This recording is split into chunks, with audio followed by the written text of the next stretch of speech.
Assalamualaikum warahmatullahi wabarakatuh.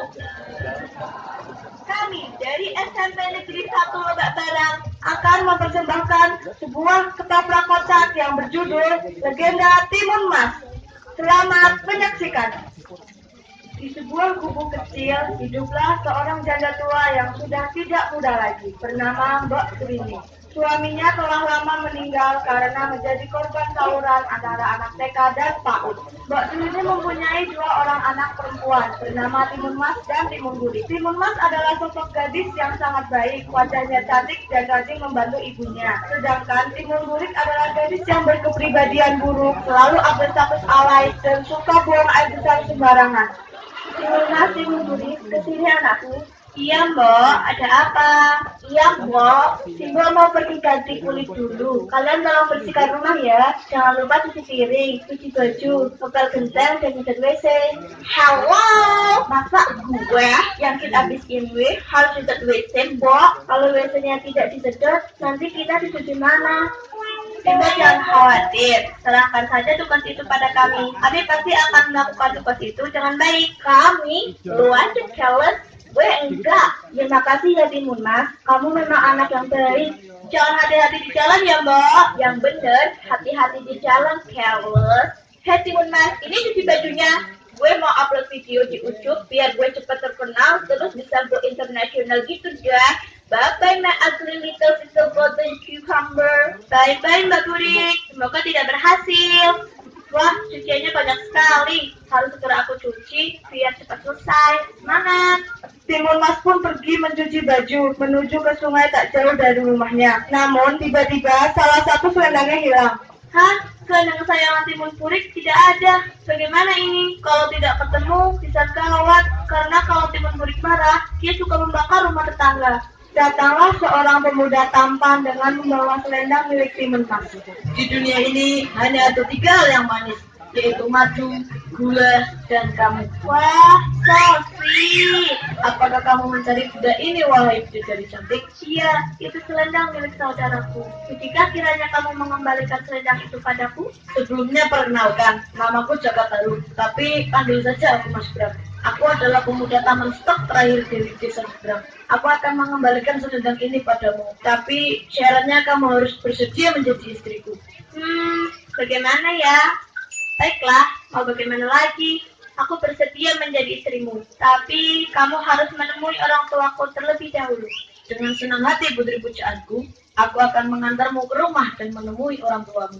Sementara itu, di rumah Mbak Surini menanti kedatangan Timun Mas dengan penuh kecemasan. Waduh, kok Timun Mas belum pulang juga ya? Padahal hari sudah hampir malam. Sudahlah, Mbok. Nggak usah ditunggu. Palingan juga dia sedang main ke rumah tetangga sebelah. Kan kita sudah tidak punya tetangga, Nduk. Karena rumahnya sudah kamu dapat semua. Siapa suruh jadi tetangga gue? Aku pulang, Mbok. Ya ampun, Timun Mas. Kamu dari mana saja? Mbok khawatir sekali. Aku tidak apa-apa kok, Mbak. Siapa laki-laki tampan itu? Jangan-jangan kamu membawakan jodoh untuk Simbok ya? Terima kasih ya Mas, kamu memang anak yang baik. Halo Mbok, Simbok itu sudah tua. Cowok cakep itu pasti buat gue. Bokap loh, penjual bakso ya. Kok tahu? Karena loh telah mengidul-idulkan hati gue. Bapak kamu tukang siomay ya? Loh, kok tahu? Itu tadi baru saja ketaprak truk di perapatan. Mbak, perkenalkan, dia adalah Jaka Taruk. Dia pemuda yang menolongku dan ingin melamarku menjadi istrinya. Begitu ya, anakku dan kamu Jaka Taruk. Ada yang ingin Simbok katakan pada kalian. Mungkin sekarang adalah waktu yang tepat untuk mengungkapkan rahasia yang selama ini Simbok pendam. Pasti Simbok mau bilang kalau sebenarnya gue ini anak orang kaya yang gak sengaja belum keluar terus disebut sama Simbok kan? Kesakanmu salah sih. Dulu selama bertahun-tahun menikah, Simbok dan bapakmu belum juga dikaruniai anak. Padahal kamu sudah mencoba berbagai cara, mulai dari konsultasi ke dokter sekaligus spesialis kandungan, minum obat impor dari Afrika, hingga pijat berhubung standar. Yang benar, bukan baik kalau tak lama kemudian datanglah raksasa bernama Buto Ijo. Dia menawarkan kami anak, tapi dengan syarat dia akan menahan bapakmu sebagai jaminan. Dan 17 tahun kemudian Buto Ijo akan mengambil haknya kembali. Jadi sebenarnya bapak masih hidup, Mbok? Iya, benar. Bapakmu berkorban demi kebahagiaan Simbok. Tapi jangan khawatir, karena Simbok sudah mempersiapkan sesuatu untuk kalian. Apa itu, Mbok? Ini adalah kantong ajaib. Pergilah dari sini saat Buto Ijo datang dan bawalah kantong ajaib ini bersama kalian. Bukankah itu kantong ajaib Doraemon? Iya, benar. Tapi bagaimana Simbok bisa mendapatkannya? Simbok beli secara online di tokoselect.com. Punya barang bekas tak terpakai? Yakin? Jual saja di tokoselect.com. Semua orang pasti punya barang bekas tak terpakai yang tidak mungkin laku dijual di tokoselect.com. Kalau Anda bagaimana? Pasti kantong ajaib itu bisa digunakan untuk mengalahkan Buto Ijo. Bukan, kantong ini bukan untuk mengalahkan Buto Ijo. Di dalamnya juga tidak ada benda-benda ajaib seperti jarum, garam, dan terasi. Lalu, kantong ajaib ini untuk apa, Mbak? Gunakan kantong ini saat kalian kehabisan bekal. Apa mungkin dari kantong ini bisa keluar makanan yang enak, Mbak? Tidak, kalian bisa menggunakan kantong ini untuk ngemis di lampu merah. Waduh! Hari ini genap 17 tahun. Buto Ijo akan datang ke sini menagih janjinya, mengambil timun mas dan timun puri sebagai bonus. Itu juga kalau Buto Ijo mau. Yang mau sama gue banyak haus. Untuk itu, jangan taruh, aku akan menerimamu menjadi menantuku jika kamu bisa mengalahkan Buto Ijo. Baiklah, Mbok. Aku akan memenuhi persyaratan itu. Lagi pula, aku pernah 5 tahun di Banten. Jadi gembel. Aku pasti bisa mengalahkan Buto Ijo. Wah, Mas Bram keren sekali. Pasti Mas Bram akan bertarung melawan Buto Ijo. Tidak, tapi aku akan memanggil bantuan. Jurus pemanggil.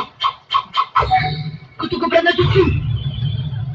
Datanglah Ibu Peri KW2 dengan tongkat ajaibnya. Sembriwing, sembriwing, sembriwing, sembriwing. Halo semuanya, perkenalkan, Eke adalah peri ajaib yang selalu menolong orang yang sedang kesusahan.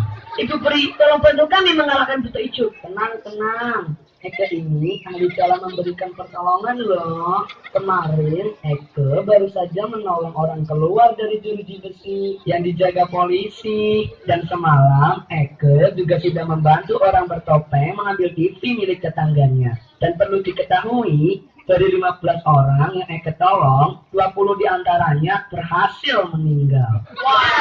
Tapi kalian tidak usah khawatir, kali ini mudah-mudahan Eke bisa menolong kalian. Datanglah Buto Ijo dengan membawa tawanannya, yaitu suami Mbok Srini. Mbak Srini, aku datang menagih janjimu, dan ini suamimu, usahakan kembali. Sekarang serahkan anakku padaku. Suamiku! Istriku! Suamiku, aku sangat merindukanmu. Sehari tidak bertemu denganmu, rasanya seperti 24 jam. Oh istriku, aku juga rindu padamu. Kau sama sekali tidak berubah, tetap keriput seperti dulu. Meskipun umurmu sudah 60 tahun, tapi kau terlihat seperti gadis 59 tahun 12 bulan. Suamiku, Istriku, Aku dicuekin sih, aku ini Buto Ijo loh. Masa nggak ada hibahnya sama sekali? Ibu Peri, tolong selamatkan kami. tenanglah, Eke akan mengalahkan raksasa itu. Capcus Cin. Sembriwing, sembriwing, sembriwing, sembriwing. Mulai, Beb. Sembriwing, sembriwing, sembriwing, sembriwing. Mulai Beb lagi. Rasakan ini. Obat pembasmi serangga. Aw, tidak. Ibu Peri tidak apa-apa. Sial.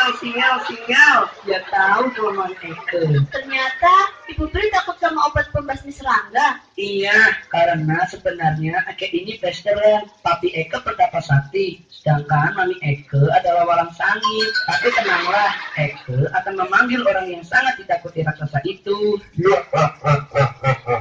Dasar Beb, aku ini Buto Ijo. Tidak ada sesuatu yang aku takuti di dunia ini. Halo. Datanglah istri Buto Ijo, yaitu Buto Pink, yang langsung memarahi Buto Ijo. Menang di baik sih, di bawah itu mau malah ngumpet nang kene. Saya kembali dulu ke nasi. Siri suruh biasai, anakmu suruh dipakani, malah main nanti orang senang. Cepet kali. Iya, Mbok. Dan begitulah cerita ini berakhir. Mbok Siri dan suaminya bersatu lagi. Timun Mas menikah dengan Mas Bram dan hidup bahagia. Sedangkan Timun Burik berhasil go internasional sebagai TKW di Malaysia. Memang tidak seperti yang Anda pikirkan, tapi semoga Anda terhibur. Terima kasih.